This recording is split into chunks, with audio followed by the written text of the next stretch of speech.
Welcome back. Now it's on to step 3 of the wizard, the data mapping assessments, where we will look at how you use data in your business. The term data mapping, or to give it its full name, data flow mapping, simply means making a note of what data is used in your organization and where it is used, or flows. For instance, let's say you collect personal information on a contact form on your website, or via the telephone. To be compliant, you have to go through and map or document what is being collected, where it is being used, and by whom. To carry out this step, we are going to use the assessment module. This module can be used to carry out data mappings, risk analysis, and consultations. One task that's identified in GDPR is the Data Privacy Impact Assessments, known as DPIAs. We have written a specific guide for you to help identify if you need to do one and then how to do it, which you can find up here in the Help menu. You can also load an example under Stage 10, New Organizational Practices. Section 3, Conduct DPIAs for New Systems, which combines consultations, risk assessments, and data mappings in one assessment.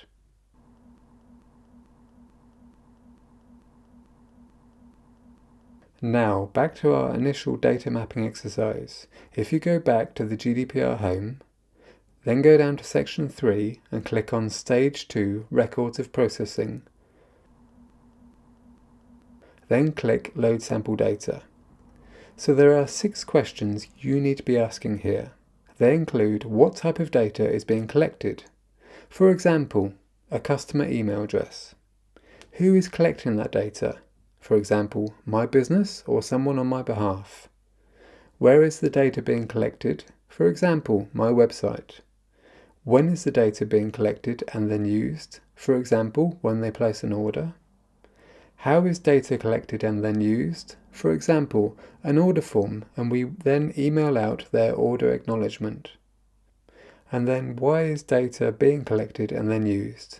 For example, to keep the customer informed of their purchase and delivery. How you do your data mapping assessment will depend on your organization, its structure, size, and the complexity of the data you're using. This sample data shows you which questions you should be asking when you're doing your data mapping assessment, but it's up to you how you do it. Our sample data here has split these questions out, but it may be that you can combine some of the questions to complete this process. E.g., under the first assessment, what type of data is being collected, we have split this out by location, so we have asked the what and the where question in one assessment. By this point, you may have already asked some of these questions. For example, why is data being collected and then used?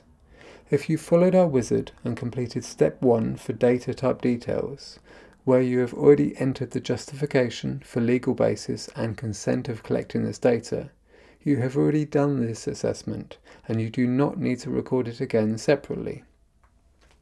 Now, if you choose to follow the sample data, then you can click on each assessment and complete it. For instance, if I click on the blue eye here, on the what type of data is collected to edit it, I'm taken to this data mapping assessment. We have provided some examples, but it may be that you need to break these down into smaller chunks, e.g., what type of data is being collected in the IT internet systems might need to be broken down into website 1, website 2, telesales, etc. Or if you do not have a website, then simply delete this item. So if I edit the first one, what type of data is being collected in the IT internet systems, I can change the title to be more specific. E.g., what type of data is being collected at mybusiness.co.uk, and then assign an owner. I can write some notes here, and under the data types I can select all of the appropriate data types which we populated earlier. Now, if we go back to the wizard and look at step 3, you can see what data types have been used and what is outstanding. Simply go through all of the rest of the data mappings and add any relevant information or delete the ones you're simply not collecting. At this point, you should have identified every piece of data that's being collected across your computer systems, internet systems, websites, bookkeeping, filing cabinets, etc. Then you move on to who is collecting that data. You need to create an assessment item for each person who is collecting data. To do this, click on New Assessment Item, give the item a number, and this is used to order the list of assessments, which you can edit afterwards if you need to reorder them. Then select Data Mapping from the drop-down and give your item a title to help you understand which person is going to be collecting the data. For example, Website Agency.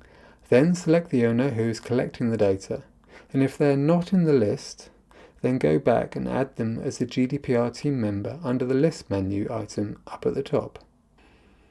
And finally, click on the data types to select the type of data that this person is collecting in this area. Then just repeat this process for everyone who is part of your privacy network. The remaining data mapping items may or may not be needed depending on how you have structured your data mapping. As long as you've asked and answered all of the 6 questions somehow during your data mapping, you are meeting this part of the framework. And once you've added as much as you can, then we go on to step 4. See you in the next video.